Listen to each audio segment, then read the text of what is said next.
Hello students, প্রশ্ন বিচিত্রা চ্যানেলে তোমাদেরকে স্বাগতম। আজকে আমরা করব ক্লাস 6-এর রয়্যাল মার্টিনের 139 পাতায় গণিত বইয়ের এবং দ্বিতীয় পর্যায়ক্রমিক মূল্যায়নের 4 নম্বর প্রশ্নপত্র। ঠিক আছে, দ্বিতীয় পর্যায়ক্রমিক মূল্যায়নের 4 নম্বর প্রশ্নপত্র। দেখো পেজ নম্বর হচ্ছে 139। তোমরা রয় মার্টিন বইটা রয় মার্টিন 2025 এই বইটা খুললেই তোমরা পেয়ে যাবে। 139 পাতায় 4 নম্বর প্রশ্নপত্র, যেটা রয়েছে বরানগর রামকৃষ্ণ মিশন আশ্রম হাই স্কুল। ঠিক আছে, একের দাগের কোশ্চেন কি বলছে? নিম্নলিখিত প্রশ্নগুলির উত্তর দিতে বলেছে। বৃহত্তম ঋণাত্মক পূর্ণ সংখ্যাটি কত? বৃহত্তম ঋণাত্মক পূর্ণ সংখ্যা, দেখো সংখ্যা রেখায় দেখো 0, এটা +1, +2, +3 এইভাবে আমরা শিখেছি। আবার এখানে -1, -2, -3 এইভাবে করেছি। তার মানে যত আমরা এদিক থেকে এদিকে যাচ্ছি মানটা বাড়ছে, আবার এদিক থেকে এদিকে যাচ্ছি মানটা কমছে। তাহলে এবার আমার উত্তরটা কি চেয়েছে? বৃহত্তম ঋণাত্মক পূর্ণ সংখ্যা। এগুলো সবই হচ্ছে পূর্ণ সংখ্যা। এর বৃহত্তম ঋণাত্মক সংখ্যা দেখো এখান থেকে শুরু হচ্ছে -1, -2, -3 ক্রমশ কিন্তু কমের দিকে যাচ্ছে। তার মানে -1টাই হচ্ছে বৃহত্তম পূর্ণ সংখ্যা, বৃহত্তম ঋণাত্মক পূর্ণ সংখ্যা। তাহলে উত্তরটা কি লিখবো? অতএব বৃহত্তম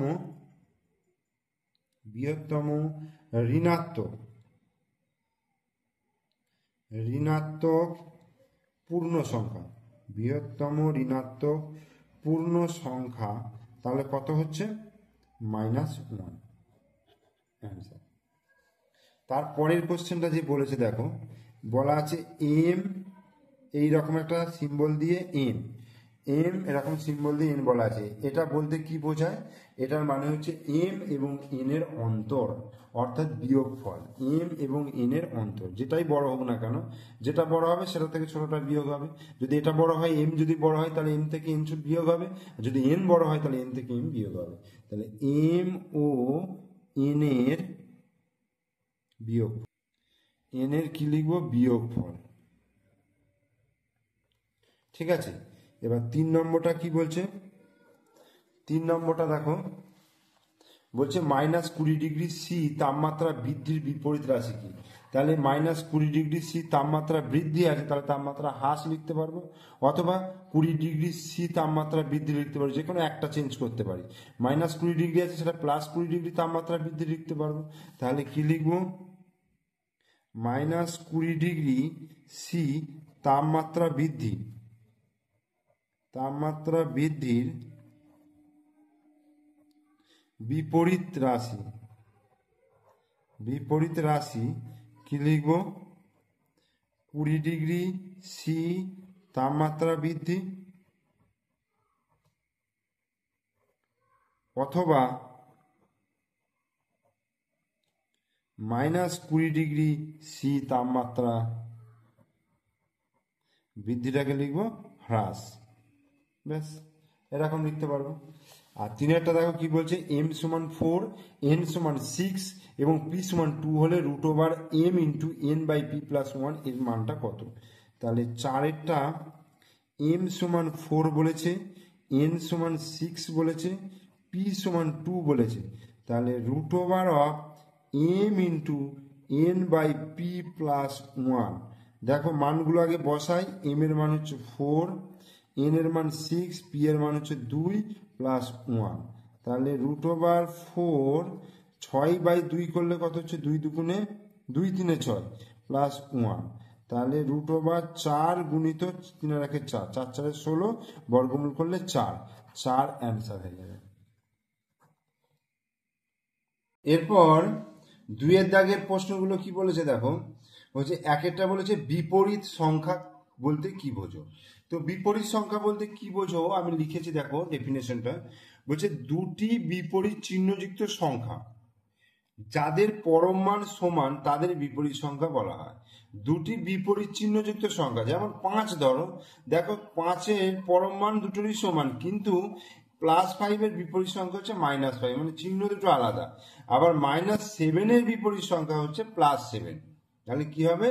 দুটি বিপরীত চিহ্নযুক্ত সংখ্যা যাদের পরম মান সমান তাদের বিপরীত সংখ্যা বলা হয়। এরপরে দুইয়েরটা বলছে 0.4 বর্গের সঙ্গে 0.3 বর্গ যোগ করলে যে সংখ্যার বর্গের সমান হয় সেই সংখ্যাটি কত। 0.4 বর্গ দেখো বার করেছি। 0.4 বর্গ হচ্ছে 0.4 গুণিত 0.4, এটা গুণ করলে হবে 0.16। আর 0.3 বর্গ 0.3 গুণিত 0.3, এটা গুণ করলে হয় 0.09। তাহলে এই দুটো যোগ করলে হবে 0.25। ওকে, এইবার এই দুটো যোগ করে কি বলেছে, কার বর্গের সমান, তার মানে এটাকে বর্গমূল করতে হবে। তো 0.25 বর্গমূল করলে 0.5 হলো, অতএব সংখ্যাটি হলো 0.5। এটাই হয়ে গেল অ্যান্সার। এর পরের অঙ্কটা দেখো, 3 অঙ্কটা বলছে 6, 8, 10, 12 দিয়ে বিভাজ্য এমন একটি সংখ্যা নির্ণয় করো যেটি 300 এবং 500-র মধ্যে অবস্থিত। তাহলে 6, 8, 10, 12 দিয়ে বিভাজ্য সংখ্যা কোনটা সেটা বার করার জন্য আগে আমার লসাগু করতে হবে। তো লসাগুটা আমি আগে করে নিচ্ছি। দেখো 6, 8, 10, 12, 6, 8, 10, 12 লসাগু করলে দেখো প্রথমে 2 দিয়ে যাবে, 3 দুগুণে 6, 4 দুগুণে 8, 5 দুগুণে 10, 6 দুগুণে 12, আবার 2 দিয়ে যাবে 3, 2 দুগুণে 4, 5, 3 দুগুণে 6, আবার কত দিয়ে যাবে, 3 দিয়ে যাবে, 3 একে 3, 2, 5, 3 একে 3। তাহলে লসাগু তাহলে কত হয়ে গেল, লসাগু হয়ে গেল 2 গুণিত 2 গুণিত 3 গুণিত 2 গুণিত 5। তাহলে 2 দুগুণে 4, 4 3 12, 12 দুগুণে 24, 5 24 120। তাহলে 120 হয়ে গেল লসাগু। তার মানে এমন একটা সংখ্যা 120 যেটা 6, 8, 10, 12 দ্বারা বিভাজ্য। এইবার বলছে যেটা 300 আর 500-র মধ্যে থাকবে। তাহলে 120 এর গুণিতক, তাহলে কি কি হবে, 120 হলো, 2 দিয়ে গুণ করলে 240 হলো, 3 দিয়ে গুণ করলে 360 হলো, 4 দিয়ে 4 12 48, 5 দিয়ে 600, এইরকম আরো হবে। এবার আমি বলেছে 300 আর 500-র মধ্যে, দেখো 300 আর 500-র মধ্যে কোন দুটো আসছে, এই 360 আর 480। তাহলে অতএব উত্তরটা কি লিখবো, 300 ও 500 এর মধ্যে অবস্থিত দুটি সংখ্যা 360 ও 480 যেগুলি 6, 8, 10, 12 দ্বারা বিভাজ্য। ঠিক আছে, তাহলে 2-এর দাগের অঙ্কগুলো আমি করে দেখালাম। এবার আমি চলে আসছি, দেখো 3-এর দাগের অঙ্ক। 3-এর দাগের অঙ্কে কি আছে, 3-এর দাগের 1-এর অঙ্কটা বলেছে সংখ্যা রেখার সাহায্যে যোগফল নির্ণয় করতে বলেছে। তো 4 প্লাস মাইনাস 6, তাহলে এটাকে যদি একটা সংখ্যা রেখা নিই, তাহলে 0 plus 1 plus 2 plus 3 plus 4 plus 5 plus 6, minus 1 minus 2 minus 3 minus 4 minus 5 minus 6, তাহলে প্লাস 1 প্লাস 2 প্লাস 3,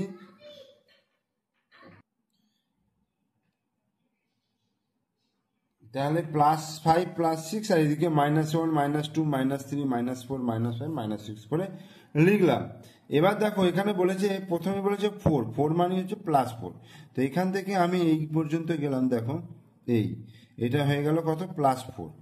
ঠিক আছে, এরপরে কি যাবো, মাইনাস 6। মাইনাস 6 বলতে এইখান থেকে এবার আমি বাঁ দিকে টার্ন নেবো 6 পর্যন্ত, অর্থাৎ 6 ঘর, 1 2 3 4 5 6 এই পর্যন্ত। তাহলে মাইনাস 3, তাহলে লাস্ট আমি কোথায় এলাম, মাইনাস 2 এতে এলাম, তাহলে মাইনাস 2 অ্যান্সার। এরপরে 2-এরটা কি আছে, সরল করো। প্লাস 20 এর বিপরীত সংখ্যা মাইনাস 7 এর বিপরীত সংখ্যা মাইনাস 18। তো দেখো প্লাস 20 এর বিপরীত সংখ্যা,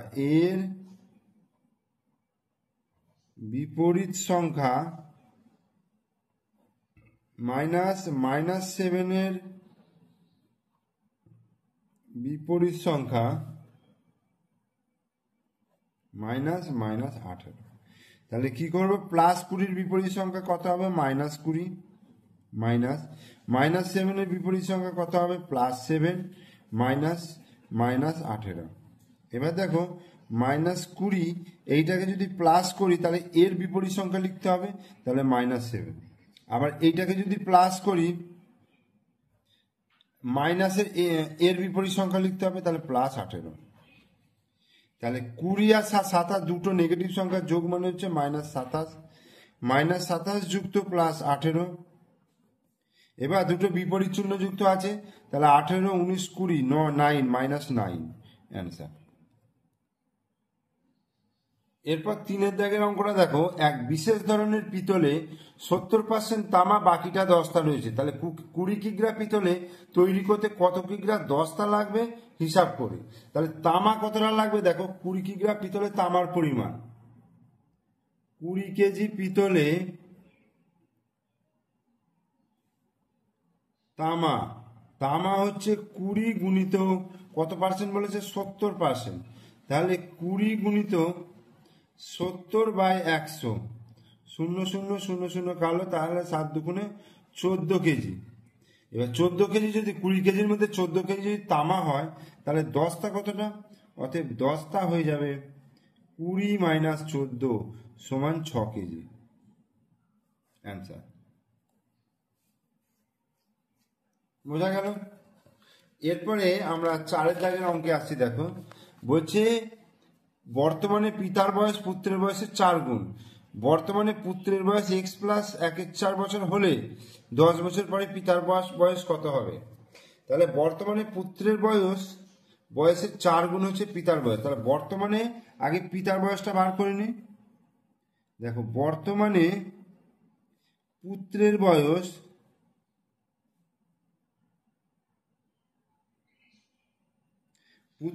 বর্তমানে পুত্রের বয়স কত? x+1/4 বছর, ঠিক আছে। তাহলে বর্তমানে পিতার বয়স হচ্ছে এর 4 গুণ, 4 গুণিত x+1/4 বছর, x+1/4 বছর, ঠিক আছে। বর্তমানে পিতার বয়স 4 গুণিত x+1/4 বছর। তাহলে 10 বছর পরে, অতএব 10 বছর পরে পিতার বয়স 4 × x+1/4 + 10 বছর। তাহলে 4x + 4 গুণিত 1/4 যুক্ত 10, 4 4 কেটে গেল। তাহলে 4x + 1 + 10 11 এত বছর অ্যান্সার। এরপরে 5-এরটা x = 10 টাকা লাভ, y = 5 টাকা ক্ষতি বোঝালে তাহলে x + 3y এর অর্থ কি? ঠিক আছে। তাহলে x = 10 টাকা লাভ এবং y = 5 টাকা ক্ষতি, তাহলে x + 3y এর অর্থ কি? তাহলে x এর মান কি বলেছে? 10 টাকা লাভ, তার মানে আমি এটাকে +10 ধরি। আর y এর মানটা বলছে 5 টাকা ক্ষতি, মানে -5 ধরি। তাহলে x + 3y হবে দেখো +10 + 3 গুণিত -5। তাহলে +10 3 5 15, তাহলে -5। তার মানে কি -5 মানে কি 5 টাকা ক্ষতি, তাহলে 5 টাকা ক্ষতি বোঝাচ্ছে। এরপর 6-এর দাগের অঙ্ক বলছে b এর কাছে 120 টাকা আছে, a এর কাছে b অপেক্ষা x টাকা কম, c এর কাছে b অপেক্ষা x টাকা বেশি, তিনজনের কাছে মোট কত টাকা আছে? দেখো b এর কাছে আছে কত? 120 টাকা। তাহলে a এর কাছে আছে, বলছে b অপেক্ষা x টাকা কম, b অপেক্ষা 120 - x এত টাকা। তাহলে c এর কাছে কি আছে? b অপেক্ষা x টাকা বেশি, মানে 120 + x। এবার তিনজনের কাছে মোট কত টাকা আছে? a + b + c। তিনজনের কাছে 120 - x + 120 + 120 + x। তাহলে এক্স এক্স কেটে যাচ্ছে, 3×32 360 টাকা। তাহলে তিনজনের কাছে মোট টাকা আছে 360 টাকা, অ্যান্সার। তাহলে 3-এর দাগের অঙ্ক হয়ে গেল। এরপরে আমরা চলে আসছি দেখো 4-এর দাগের অঙ্ক। তো 4-এর দাগের অঙ্কে কি আছে? 4-এর দাগের একটা বলছে কোন ক্ষুদ্রতম সংখ্যা কি 4, 12, 16, 20 দিয়ে ভাগ করলে প্রতিবারই 3 ভাগশেষ থাকে, কিন্তু 7 দিয়ে ভাগ করলে কোনো ভাগশেষ থাকে না। বলছে 3 ভাগশেষ থাকবে প্রতিবারই, কিন্তু 7 দিয়ে ভাগ করলে কোনো ভাগশেষ থাকবে না। তার মানে 4, 12, 16, 20 দ্বারা বিভাজ্য যে সংখ্যাটা, সেই সংখ্যাটা কিন্তু 7 দিয়ে বিভাজ্য হবে, কিন্তু না, এত দিয়ে ভাগ করলে প্রতিবারই কিন্তু 3 ভাগশেষ থাকে, মানে এইগুলোতে ভাগ করলে 3 ভাগশেষ থাকে। ঠিক আছে, আগে লসাগুটা বার করে দেখি। 4, 12, 16, 20, 4, 12, 16, 20, 2 দিয়ে করলে 2 দুগুণে 4, 6 দুগুণে 12, 8 দুগুণে 16, 10 দুগুণে 20, আবার 2 দিয়ে করলে 2 1 2, 3 দুগুণে 6, 4 দুগুণে 8, 5 দুগুণে 10। তাহলে লসাগু তাহলে কত হচ্ছে? 2 গুণিত 2 গুণিত 3 গুণিত 4 গুণিত 5। ঠিক আছে, তাহলে 4 5 20, 3 20 60, 60 আর 2 দুগুণে 4, 4 6 240, 240। হ্যাঁ, এইবার 240কে কিন্তু 4, 12, 16, 20 দিয়ে ভাগ করা যাবে। ঠিক আছে, 4, 12, 16, 20 দিয়ে ভাগ করা যাবে। এখন ব্যাপার হচ্ছে এই 240-এর সঙ্গে যদি আমি 3 যোগ করি, 243, তাহলে প্রত্যেক ক্ষেত্রে 3 ভাগশেষ থাকবে, কিন্তু 7 দিয়ে যাবে কিনা সেটা দেখতে গেলে আগে 240কে আমার 7 দিয়ে ভাগ করতে হবে। 3 7 21, তাহলে 3 0, 4 7 28, 2। ঠিক আছে, তাহলে এবার দেখো এইখানে যদি আমি 2 গুণিত 2 প্লাস 3 করি, দেখো এইটাকে 2 গুণিত 2 করলাম, দ্বিগুণ করলাম, তার সঙ্গে 3 যোগ করলাম, তাহলে 2 দুগুণে 4, 4 3 7 আসছে, যেটা 7 দ্বারা বিভাজ্য, 7 দ্বারা বিভাজ্য, তাই তো? মানে এই যে 3 যে ভাগশেষ থাকে সেই 3টাকে যোগ করেছি, তার মানে আমি যদি সংখ্যাটা নিই 240 গুণিত 2 করলাম, তার সঙ্গে 3 যোগ করলাম, তার মানে 483 হলো। দেখো 240 তো 4, 12, 16, 20 দ্বারা বিভাজ্য, আবার একে 2 দিয়ে গুণ করলেও সেটাও 4, 12, 16, 20 দ্বারা বিভাজ্য। এবার যদি 3 যোগ করি তাহলে ওই 3টাই প্রত্যেক ক্ষেত্রে ভাগশেষ থাকছে, কারণ 480টা 4, 12, 16, 20 দ্বারা বিভাজ্য হয়ে যাচ্ছে, কিন্তু প্রত্যেক ক্ষেত্রে 3 ভাগশেষ থাকছে, যেটা আমাদের প্রশ্নে বলেছে। আর এই 483 সংখ্যাটাকে 7 দিয়ে ভাগ করো, দেখো 7 দিয়ে মিলে যাচ্ছে। ঠিক আছে, তাহলে এটাই হয়ে যাবে কিন্তু নির্ণয় উত্তর, অ্যান্সার। খুব সুন্দর অঙ্ক। এরকম একটা অঙ্ক তোমাদের বইয়েতে আছে, যেটা 1 ভাগশেষ থাকবে, 13 দ্বারা বিভাজ্য, দেখবে তোমাদের বইয়েতে অঙ্কটা রয়েছে। 2-এর দাগের বলেছে 20 জন বন্ধুর মধ্যে কতজন কি ফল খেতে ভালোবাসে সেই তথ্যগুলি স্তম্ভচিত্র অঙ্কন করতে বলেছে। যেমন দেখো, ফল আছে আপেল, পেয়ারা, কলা, শসা আর আঙুর, আর বন্ধু সংখ্যা আছে 4, 6, 2, 3, 5। তাহলে আপেল আছে 4টে। আচ্ছা, আমি এখানে স্তম্ভচিত্রটা করি, দেখো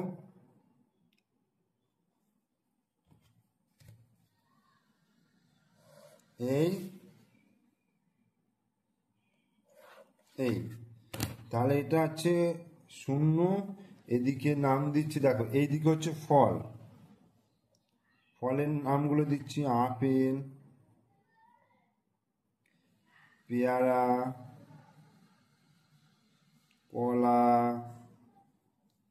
শসা, আঙুর। ঠিক আছে, এটা আছে। আর এদিকে বন্ধু সংখ্যা, ঠিক আছে,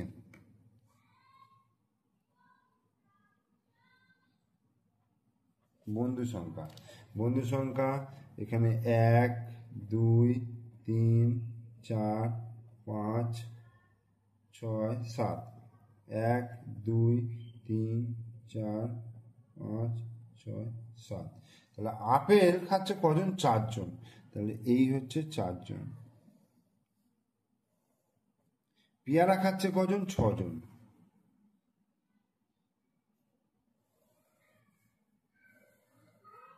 কলা খাচ্ছে কজন? দুজন।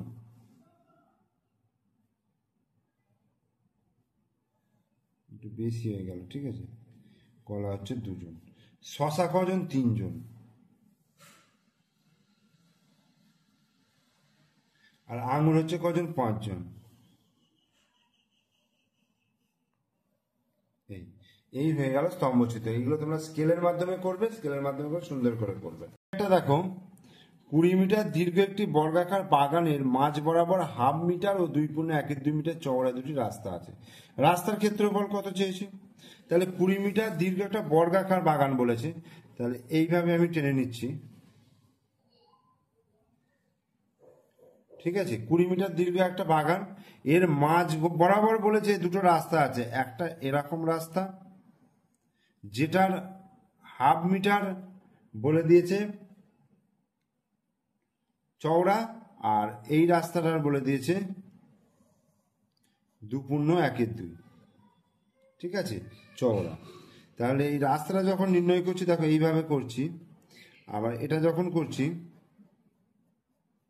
এইভাবে করছি, তখন দেখো মাঝখানে এই যে সংযোগস্থল যে জায়গাটা, এই জায়গাটা কিন্তু দুবার মাপা হয়ে যাচ্ছে, ঠিক আছে।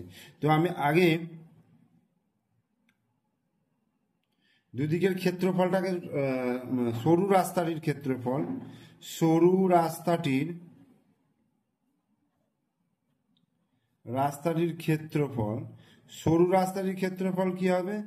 সরু রাস্তাটির ক্ষেত্রফল হচ্ছে 20 গুণিত, দেখো 20 গুণিত হাফ, 20 এদিকটা 20 আর এদিকে হাফ, তাহলে এটা হচ্ছে 10, তাহলে 10 বর্গ মিটার। আর মোটা রাস্তাটির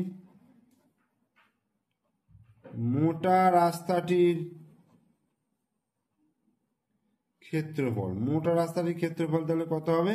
দেখো 20 গুণিত 2.12, এটা, তাহলে 20 গুণিত 2 দুগুণে 4, 5 2, 2 দিয়ে কাটলো 10, 10 5 50, 50 বর্গ মিটার। তাহলে মোট ক্ষেত্রফল হলো 50 আর 10 60, কিন্তু এই 60 মিটারের মধ্যে এই সংযোগস্থলটা দুবার আছে, তাই তো। তাহলে সংযোগস্থলের, রাস্তা দুটির সংযোগস্থলের ক্ষেত্রফল, রাস্তা দুটির সংযোগস্থলের ক্ষেত্রফল, রাস্তা দুটির সংযোগস্থলের ক্ষেত্রফল কত হবে? তাহলে 2.12 গুণিত 1/2, তাহলে 5/2 গুণিত 1/2, অর্থাৎ 5/4, এটা ভাগ করলে 1.25 এত বর্গ মিটার। তাহলে অতএব রাস্তার মোট ক্ষেত্রফল, রাস্তার মোট ক্ষেত্রফল, তাহলে 10 যুক্ত 50 বিয়োগ 1.25, তাহলে 60 বিয়োগ 1.25 সমান 58.75 বর্গ মিটার, এটা অ্যান্সার। এবার দেখো 5 দাগের 1-এরটা কি বলছে? চিত্র সহ সংজ্ঞা লেখো কাইট। কাইট কাকে বলবো? বলছে যে চতুর্ভুজের এক জোড়া সন্নিহিত বাহুর দৈর্ঘ্য সমান এবং বাকি দুটিও দৈর্ঘ্যের সমান তাকে কাইট বলে। এটা একটা চতুর্ভুজ, এই চতুর্ভুজের দেখো সন্নিহিত বাহু, এটা আর এটা দেখো, এই দুটো বাহু সমান হবে, আর বাকি যে দুটো বাহু আছে সেই দুটো সমান হবে, এরকম আকৃতি বিশিষ্ট, ঠিক আছে। এইটা কি বলবো? কাইট। এরপরে 2-এরটা বলছে বহুতলক কাকে বলে? বহুতলক হচ্ছে জ্যামিতিতে, বহুতলক বলতে এক ধরনের জ্যামিতিক ত্রিমাত্রিক ঘনবস্তুকে বোঝায়। ত্রিমাত্রিক ঘনবস্তু মানে যাদের দৈর্ঘ্য আছে, প্রস্থ আছে, উচ্চতা আছে। যেমন ধরো না, একটা গোলকের ক্ষেত্রে, একটা পিরামিডের ক্ষেত্রে, একটা ত্রিভুজের ক্ষেত্রে, ঠিক আছে। তো গোলকের ক্ষেত্রে এখানে হবে না, এখানে যেমন প্রিজম, পিরামিড, এইসবের ক্ষেত্রে হবে। বলছে জ্যামিতিক ত্রিমাত্রিক ঘনবস্তুকে বোঝায় যাদের সীমিত সংখ্যক তলগুলি সমতলীয়, যাদের যে তলগুলো আছে সেগুলো হচ্ছে সমতলীয় এবং ধারগুলো কিন্তু সরল রেখা, ঠিক আছে। এটা হচ্ছে বহুতলক। এরপরে 6 দাগে দেখো, বলছে একটি বৃত্ত অঙ্কন করো যার বৃহত্তম জ্যায়ের দৈর্ঘ্য হচ্ছে 10 সেমি এবং বৃহত্তম জ্যা বলতে ব্যাসের দৈর্ঘ্য 10 সেমি। ওই বৃত্তে উপচাপ একটি বৃত্ত কলা অঙ্কন করে চিহ্নিত করো। 10 সেমি ব্যাস বলে দিয়েছে, যেহেতু বৃহত্তম জ্যা বলেছে, বৃহত্তম জ্যা মানে হচ্ছে ব্যাস, তো ব্যাসটা বলেছে 10 সেমি, তাহলে ব্যাসার্ধটা হবে অর্ধেক, তার মানে 5 সেমি। 5 সেমি ব্যাসার্ধ নিয়ে নিলাম। এই 5 সেমি ব্যাসার্ধ বিশিষ্ট এর একটা বৃত্ত অঙ্কন করতে বলেছে।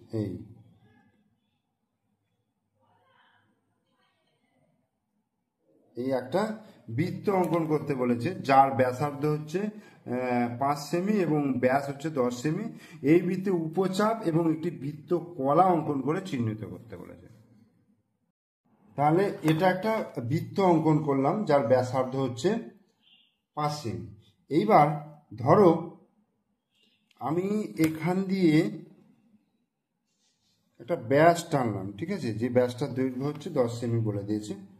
এবার এই ব্যাসের যখন এইটা হচ্ছে অর্ধবৃত্ত, এদিকটা হচ্ছে অর্ধবৃত্ত, এবার এখান থেকে যখন আমি কম নেবো, ধরো এইখান থেকে এই পর্যন্ত এ বি, আর এইখানটা নিলাম, এই জায়গাটা নিলাম পি, তাহলে এ পি বি এইটাকে কি বলবো, এ পি বি এটাকে বলবো উপচাপ।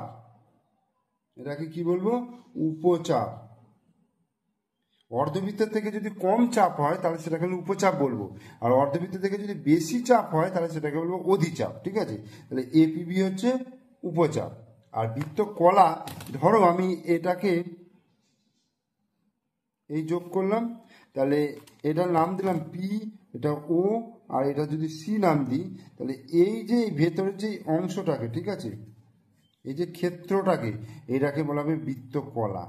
অর্থাৎ এর ডেফিনেশনটা হচ্ছে দুটো ব্যাসার্ধ এবং ওই বৃত্ত চাপ দ্বারা গঠিত যে ক্ষেত্র, সেটা কি বলবো, বৃত্ত কলা, ঠিক আছে।